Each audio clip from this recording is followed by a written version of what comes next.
राष्ट्र सर्वप्रथम राष्ट्र सर्वप्रथम राष्ट्र सर्वप्रथम राष्ट्र सर्वप्रथम राष्ट्र सर्वप्रथम की बात कार्यक्रम में आप सभी राष्ट्रवासियों का हार्दिक स्वागत है। जम्मू कश्मीर के पहलगांव में पर्यटकों के एक समूह पर आतंकवादियों द्वारा की गई गोलीबारी में कम से कम 28 लोगों के मारे जाने की खबर है। रक्षा मंत्री राजनाथ सिंह ने जम्मू कश्मीर के पहलगांव में हुई आतंकवादी हमले के नतीजों पर चर्चा करने और केंद्र शासित प्रदेश में सुरक्षा स्थिति की समीक्षा करने के लिए चीफ ऑफ डिफेंस स्टाफ और तीनों सैन्य प्रमुखों के साथ राष्ट्रीय सुरक्षा सलाहकार अजीत डोभाल से मुलाकात की। गुजरात के कच्छ में मंगलवार रात 4.3 तीव्रता का भूकंप का झटका महसूस किया गया।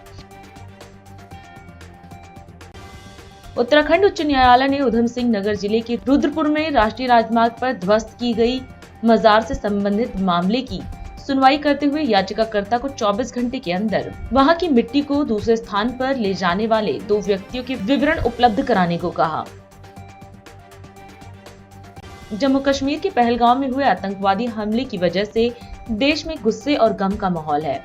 इस आतंकवादी हमले में 28 आम नागरिक मारे गए हैं। आतंकवादियों ने निहत्थे पर्यटकों को निशाना बनाया और अपनी कायराना हरकत को अंजाम दिया। एमसीडी ने मेयर और डिप्टी मेयर चुनाव को लेकर सख्ती दिखाते हुए विस्तृत दिशा निर्देश जारी किए हैं। चुनाव के लिए 25 अप्रैल को सिविक सेंटर के ए ब्लॉक में होने वाली सदन की बैठक के संबंध में निगम सचिवालय ने पार्षदों के साथ साथ मीडिया के लिए भी नियम तय किए हैं। घटना जम्मू कश्मीर के पहलगांव के पास खूबसूरत बैसरन घाटी में हुई। इसकी निंदा करने के लिए आतंकवाद के खिलाफ एकता का मजबूत प्रदर्शन करने के लिए जम्मू और कश्मीर नेशनल कॉन्फ्रेंस ने 23 अप्रैल को कश्मीर बंद का आह्वान किया।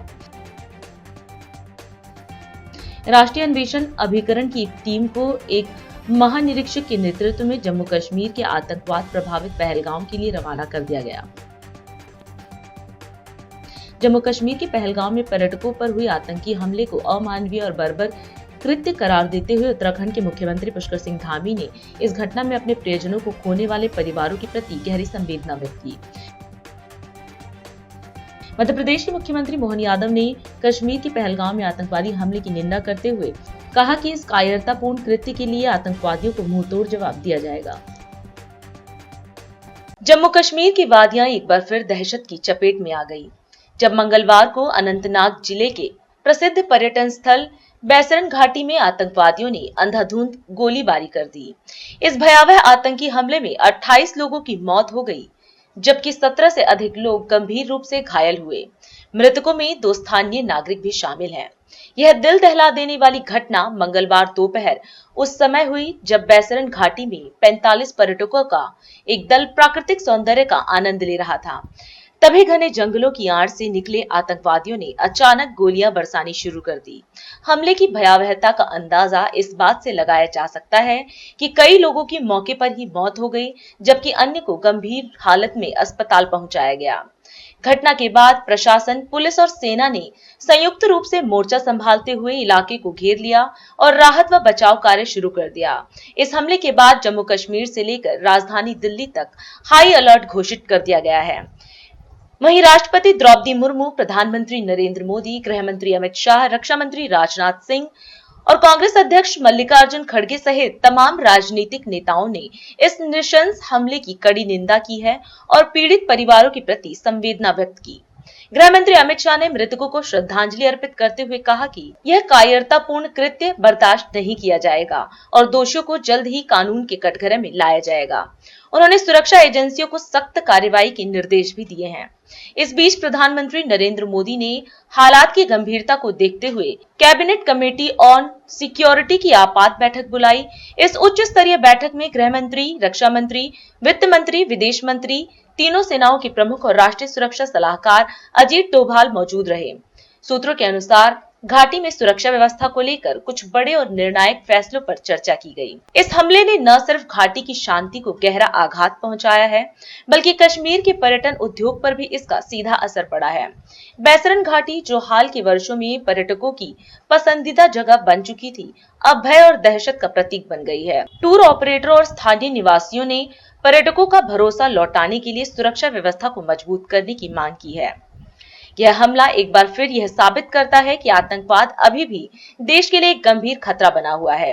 आने वाले दिनों में केंद्र सरकार की रणनीति और सुरक्षा एजेंसियों की कार्रवाई पर पूरे देश की नजरें रहेंगी। विधायक कैलाश गंगवाल का मादीपुर विधानसभा के पंजाबी बाग मंडल क्षेत्र गांव बसई दारापुर में बघेल समाज के द्वारा प्रमुख व्यक्तियों के साथ अध्यक्ष ईश्वर बघेल, ईश्वर सिंह हंस द्वारा चौपाल के नवनिर्माण व नरकीय जीवन सुधारने के लिए तूफानी दौरा किया। सरकार के प्रमुख अफसर, कर्मचारी, क्षेत्र की जनता के जुड़े मुद्दे लेकर उन्हें तुरंत सुलझाने के लिए तत्परता दिखाई।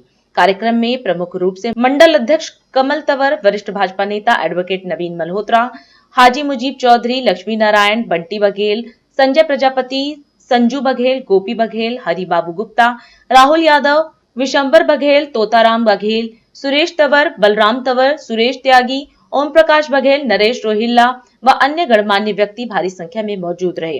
वहीं विधायक कैलाश गंगवाल ने कहा कि दिल्ली सरकार एक डबल इंजन की सरकार के रूप में काम करने के लिए प्रतिबद्ध है और चाहे जल विभाग हो या फिर सीवर विभाग, सभी कामों को जल्द करने के निर्देश दिए। वहीं मंडल उपाध्यक्ष नरेश हंस ने आए सभी लोगों का धन्यवाद किया। दिल्ली में गर्मी बढ़ने के साथ साथ आग का तांडव भी पड़ रहा है। दिल्ली वासियों को सावधान हो जाने की सख्त जरूरत है। दिल्ली के कीर्तिनगर टिब्बर मार्केट स्थित P95 WHS के प्रथम तल पर भीषण आग लग गई। हालांकि अग्निशमन विभाग ने तत्परता दिखाई और कीर्तिनगर मोतीनगर फायर स्टेशन से गाड़ियों को रवाना किया गया। मिली जानकारी के अनुसार 12:21 पर विभाग को सूचना दी गई और 40 मिनट के भीतर आग पर काबू पा लिया गया। एसोसिएशन दफ्तर के पास लगी इस आग का कारण शॉर्ट सर्किट हो सकता है। जानकारी है कि दुकान में किसी प्रकार का कोई अग्निशमन उपकरण मौजूद नहीं था। वहीं अग्निशमन विभाग से दुकान को किसी भी प्रकार का एनओसी नहीं मिला था। मामले की जांच जारी है। नई दिल्ली में आयोजित अर्जुन सिंह स्मृति व्याख्यान में रक्षा मंत्री राजनाथ सिंह ने भाग लिया। उन्होंने भारतीय वायुसेना के पराक्रम और अदम्य साहस की सराहना करते हुए कहा कि देश की सुरक्षा में उनकी भूमिका हर भारतीय को गर्व महसूस कराती है। उन्होंने martial of the Indian air force Arjun Singh को श्रद्धांजलि अर्पित की और उनके जीवन व योगदान पर प्रकाश डाला। रक्षा मंत्री ने कहा कि इस व्याख्यान का हिस्सा बनकर वे स्वयं को गौरवान्वित महसूस कर रहे हैं। यह कार्यक्रम हर वर्ष अर्जुन सिंह की स्मृति में आयोजित किया जाता है।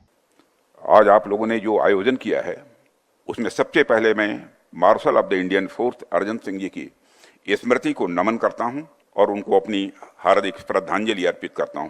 मुझे यह जानकर अच्छा लगा कि आप सभी उनकी स्मृति में यह कार्यक्रम प्रतिवर्ष करते हैं। अपनी बात प्रारंभ करने से पहले मैं भारतीय वायुसेना को उनके अदम्य साहस और पराक्रम के लिए हार्दिक बधाई देता हूं। जिस प्रकार से वायुसेना भारत की सुरक्षा में तत्पर है, उसे देखकर हर भारतवासी अपने को गौरवान्वित महसूस करता है और निश्चिंत रहता है।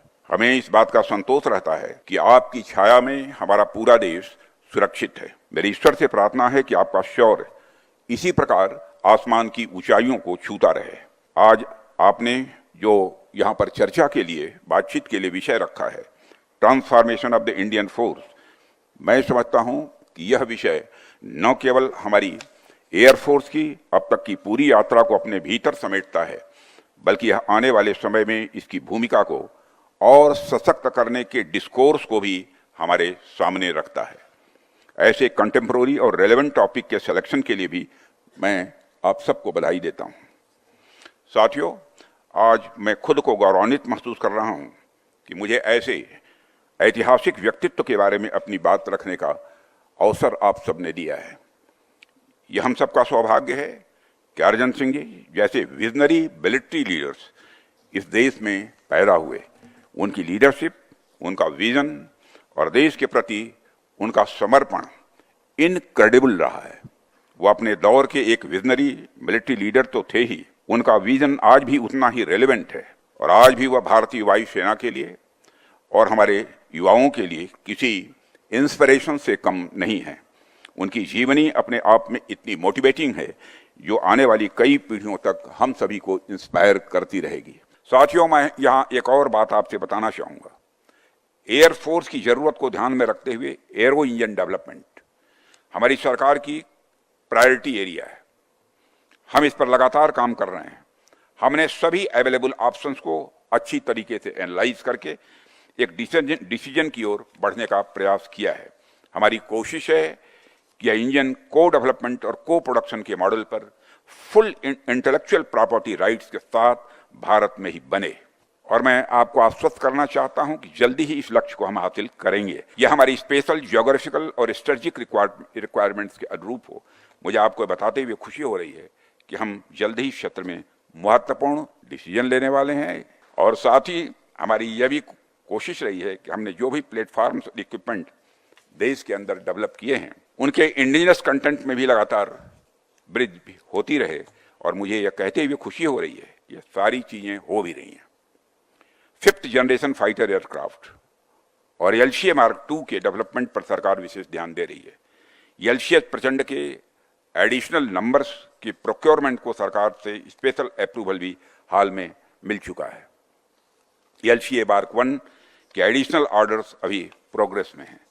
इसके अलावा कई एयर डिफेंस सिस्टम पर भी काफी हद तक सेल्फ रिलायंस अचीव की जा चुकी है।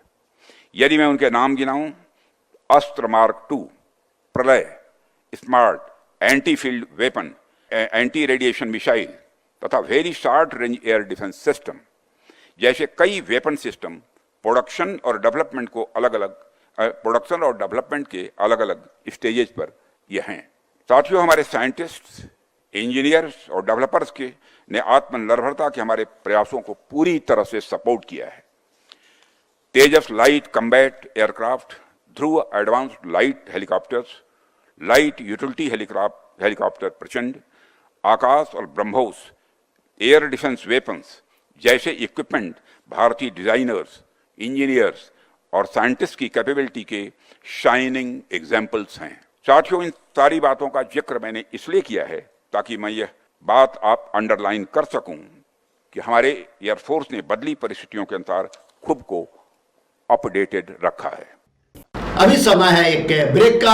हम चलते हैं ब्रेक पर, आप कहीं जाए नहीं, छोटा सा ब्रेक। श्रेया फर्निशिंग लेकर आया है आपके लिए होम कलेक्शन, जिसमें आपको मिलता है upholstery fabric, designer curtains, home and office decoratives, carpets and sofa cover कम से कम दाम में कीर्ति नगर में आपके लिए उपलब्ध है।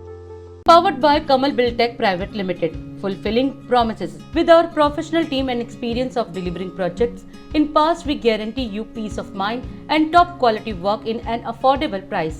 और अधिक खबरों के लिए आप हमारे YouTube चैनल दैनिक इंडिया दर्पण को अभी सब्सक्राइब करें और नोटिफिकेशन के लिए बेल आइकन को प्रेस करना ना भूलें। राष्ट्र सर्वप्रथम की बात कार्यक्रम में ब्रेक के बाद एक बार फिर आप सभी राष्ट्रवासियों का स्वागत है। सन 1857 के प्रथम भारतीय स्वतंत्रता संग्राम के महानायक बाबू वीर कुंवर सिंह के विजय दिवस पर वीर कुंवर सिंह आजादी पार्क में राज्यपाल आरिफ मोहम्मद खान एवं मुख्यमंत्री नीतीश कुमार ने बाबू वीर कुंवर सिंह की आदमकद अश्वारोही प्रतिमा पर माल्यार्पण कर अपनी श्रद्धांजलि दी।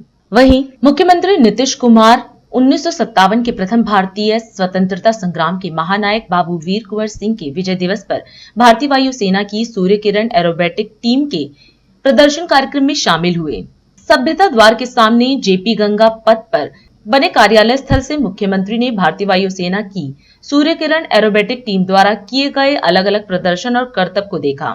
इस अवसर पर उप मुख्यमंत्री सम्राट चौधरी, उप मुख्यमंत्री विजय कुमार सिन्हा, बिहार विधानसभा के अध्यक्ष नंदकिशोर यादव, जल संसाधन सह संसदीय कार्य मंत्री विजय कुमार चौधरी, ऊर्जा सह योजना एवं विकास मंत्री विजेंद्र प्रसाद यादव, ग्रामीण कार्य मंत्री अशोक चौधरी, सहकारिता मंत्री डॉक्टर प्रेम कुमार, लोक स्वास्थ्य अभियंत्रण मंत्री नीरज कुमार सिंह सहित अन्य मंत्रीगण मौजूद रहे।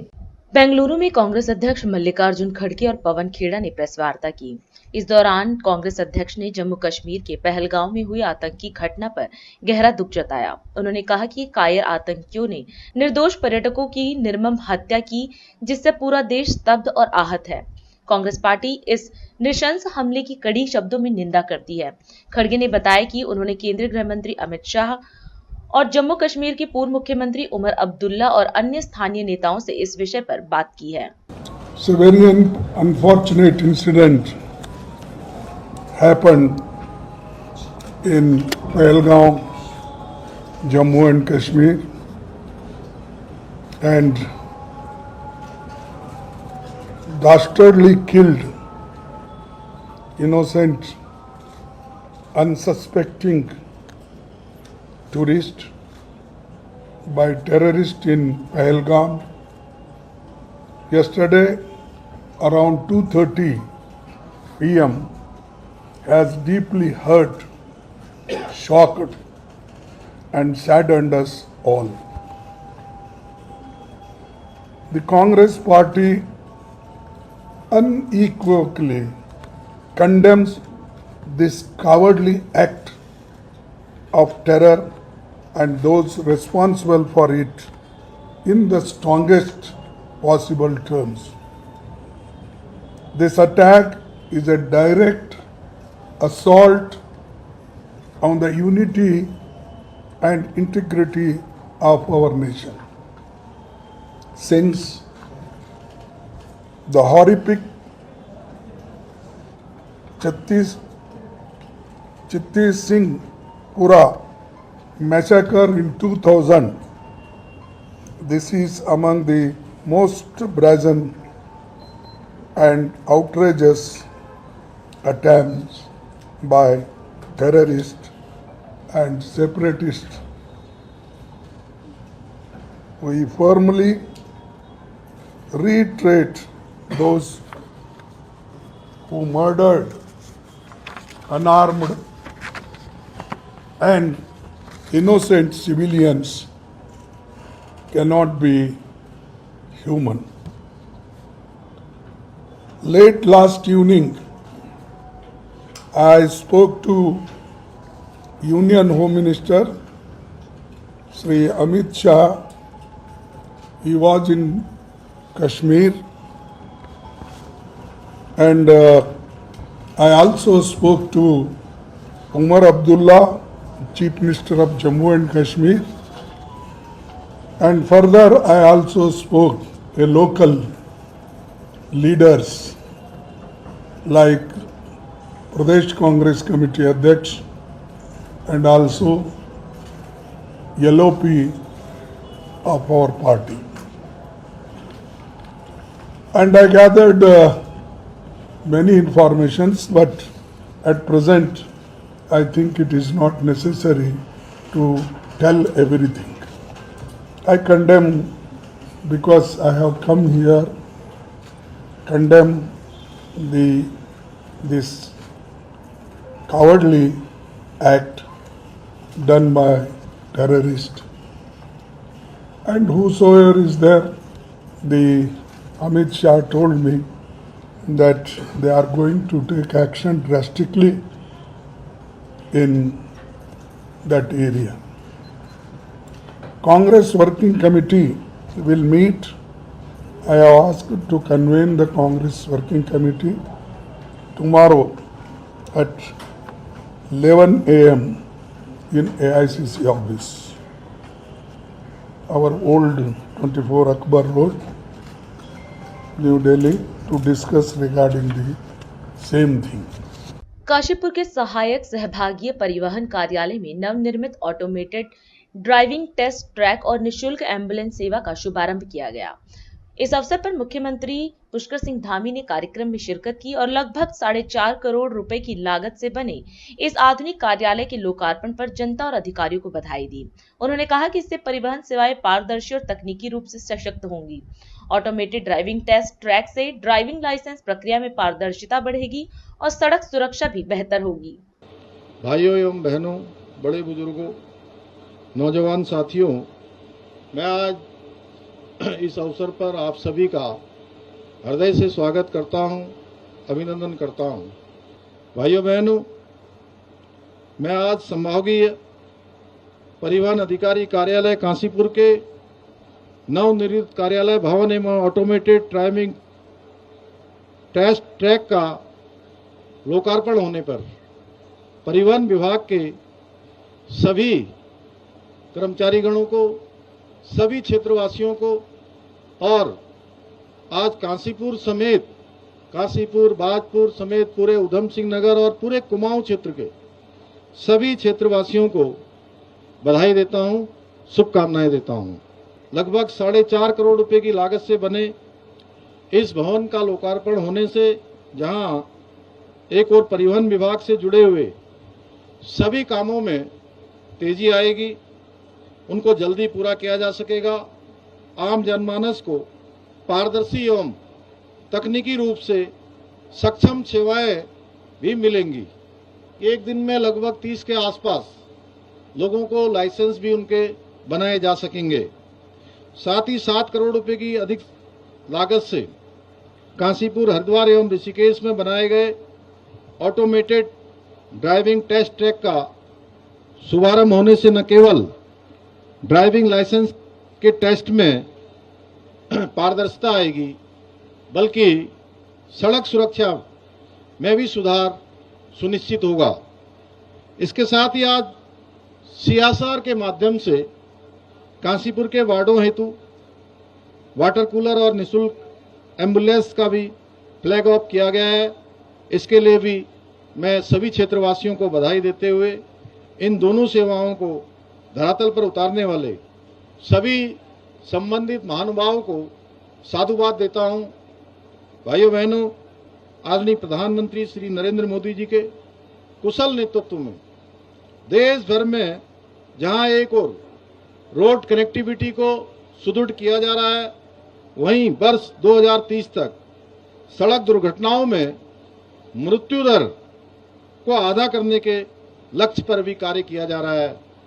इसी प्रकार हमारी राज्य सरकार भी उत्तराखंड में न केवल शहरों से लेकर गांवों तक सड़क एवं परिवहन व्यवस्था को निरंतर मजबूत करने का प्रयास कर रही है, बल्कि सड़क सुरक्षा में सुधार की दिशा में भी ठोस कदम उठा रही है। आज चालकों की ड्राइविंग स्किल्स को बढ़ाने तथा लापरवाही को कम करने के लिए जहां एक और कुमाऊं में IDTR का निर्माण किया जा रहा है, वहीं ड्राइविंग लाइसेंस की प्रक्रिया को पूरी तरह से कंप्यूटर आधारित बनाने के लिए ऑटोमेटेड ड्राइविंग टेस्ट ट्रैक्स की स्थापना भी की जा रही है।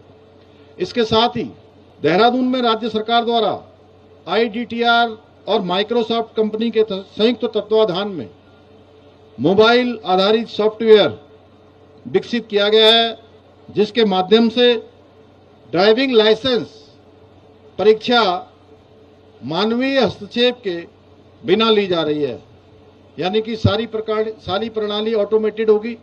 इस व्यवस्था को राज्य के अन्य जनपदों में भी लागू करने के लक्ष्य के साथ ही प्रदेश में 11 स्थानों पर ऑटोमेटेड ड्राइविंग टेस्ट ट्रैक का निर्माण किया जा रहा है।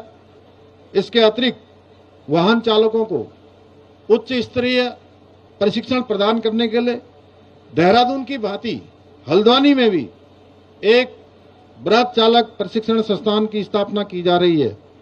इतना ही नहीं, वाहनों की फिटनेस जारी करने के कार्य में तेजी लाने हेतु राज्य में 7 स्थानों पर निजी क्षेत्रों में ऑटोमेटेड टेस्टिंग स्टेशन की स्वीकृति भी प्रदान की गई है। इसी क्रम में आज काशीपुर, हरिद्वार और ऋषिकेश में बने ऑटोमेटेड ड्राइविंग टेस्ट ट्रैक का लोकार्पण किया गया है, जहां पर केवल दक्ष और कुशल चालकों को ही ड्राइविंग लाइसेंस मिल सकेगा। आज के इस अवसर पर मैं मारुति सुजुकी इंडिया लिमिटेड के सभी पदाधिकारियों को भी विशेष रूप से मैं उनका आभार व्यक्त करता हूं, जिन्होंने CSR इनिशिएटिव के अंतर्गत इन टैक्स का निर्माण करने में अपना महत्वपूर्ण योगदान दिया है।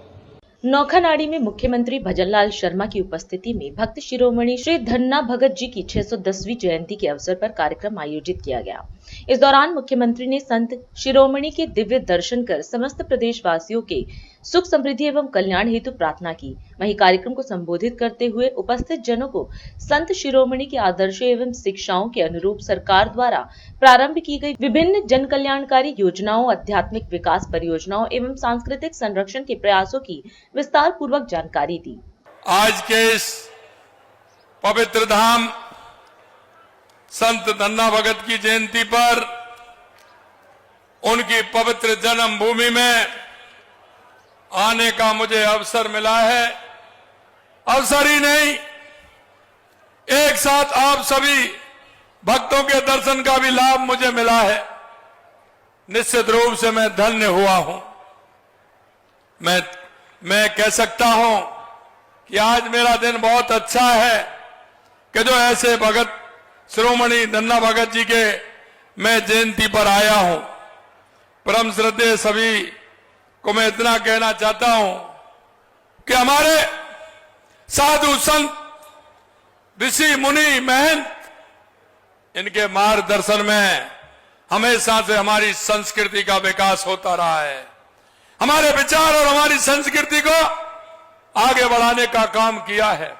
आज हम सब आप यहां संत शिरोमणि धन्ना भगत जी की जन्मस्थली नौका नाड़ी में उनकी जयंती पवित्र अवसर पर एकत्रित हुए हैं। मैं उनको भी नमन करता हूं, यहां उपस्थित सभी सज्जनों को भी नमस्कार करता हूं। इस अवसर पर मुझे याद है, मेरा सौभाग्य कि आज मुझे उस पावन धरा पर आने का अवसर मिला है जिसने धन्ना भगत जी ने जैसे संतों को जन्म दिया है, ऐसी धरती पर मैं आया हूं। तुलसीदास जी ने भी लिखा है कि संतों का जन्म सदा ही सुखकर होता है, जैसे चंद्रमा और सूर्य का उदय पूरी दुनिया के लिए सुखदायी होता है, इसी तरह हमारे संतों का जीवन हम सब प्रजा के लिए सुखदायी होता है। ऐसे धन्ना भगत जी भी राजस्थान की धरा पर जन्म लेकर आजीवन लोक कल्याण में रमते रहे। हमारी संत परंपरा में जितने महान संत हुए हैं उनमें धन्ना भगत जी का एक विशिष्ट स्थान है, इसलिए उन्हें संत शिरोमणि भी कहा जाता है। उन्होंने भक्ति मार्ग को अपनाते हुए मानव मात्र की सेवा के साथ साथ कर्म पर उसी तरह बल दिया जैसे भगवान कृष्ण ने कहा है कि कर्म का संदेश देने का काम किया है कि कर्म करिए, बाकी मेरे पर छोड़ दिए। ये ही धन्ना भगत का निर्देश था कि कर्म में बड़ी शक्ति होती है। और धन्ना भगत जी कहते हैं, वो कहते हैं कि कर्म के आगे करतार भी हार जाते हैं। ये धन्ना भगत जी कहते थे। और इसलिए मैं कहना चाहता हूं, कर्म हमारा जरूरी है। जिस कर्म को हम करें निश्चित रूप से परमात्मा भी और संतों का साथ भी हमारे साथ होता है। धन्ना भगत जी परम ज्ञानी, जाति पाति के घोर विरोधी और मानवता के पथ प्रदर्शक थे। अपनी रचनाओं के माध्यम से उन्होंने समाज में व्याप्त बुराइयों को दूर करने में महत्वपूर्ण भूमिका निभाई। धन्ना भगत जी ने मानव कल्याण के लिए जो शिक्षाएं दी है वे आज भी अत्यंत प्रासंगिक हैं। दिलों में संतों के प्रति हमारी समृद्धि, हमारी संस्कृति के प्रति अगाध सम्मान होना चाहिए। मैं आपको बताना चाहता हूं, देश के यशस्वी प्रधानमंत्री नरेंद्र मोदी जी कहते हैं कि विकास के साथ विरासत भी होनी चाहिए। हमारे जो संत, महंत, मुनि, ऋषि जो हैं, उनकी जो विचार हैं उनको हमें आगे बढ़ाना चाहिए, आने वाली पीढ़ी को बताने चाहिए, जिससे हमारी आने वाली पीढ़ी संस्कारित बने, अच्छी बने, विचारवान बने, जिन विचारों को हम देश और दुनिया में पहुंचा सकते हैं। मैं अंत में आपसे इतना ही कहना चाहता हूं, हमारी सरकार को 16 महीने हुए हैं। हमने हमारी संस्कृति को बढ़ाने के लिए, हमारे मंदिरों के लिए हमने 100 करोड़ रुपए देने का काम हमारे मंदिरों के लिए किया है। और आपको पता होगा, खाटू श्याम मंदिर के लिए तो हमने उस मंदिर के लिए भी 100 करोड़ रुपए का घोषणा की है कि उस मंदिर को हम बनाएंगे।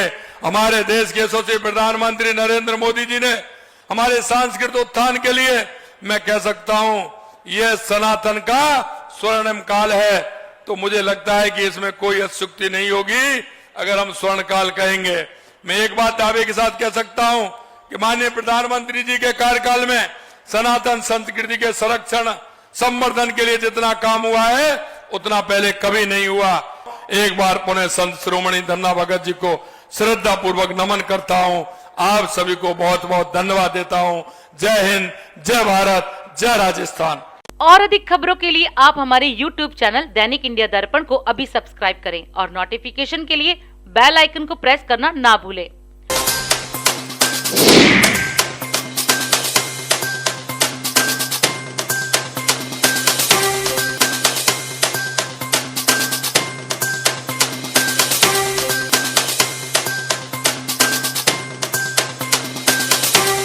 आज हम इस कार्यक्रम में आपसे विदा लेते हैं। आप अन्य खबरों के लिए बने रहे। राष्ट्र सर्वप्रथम, वंदे मातरम, जाग उठा है भारत। राष्ट्र सर्वप्रथम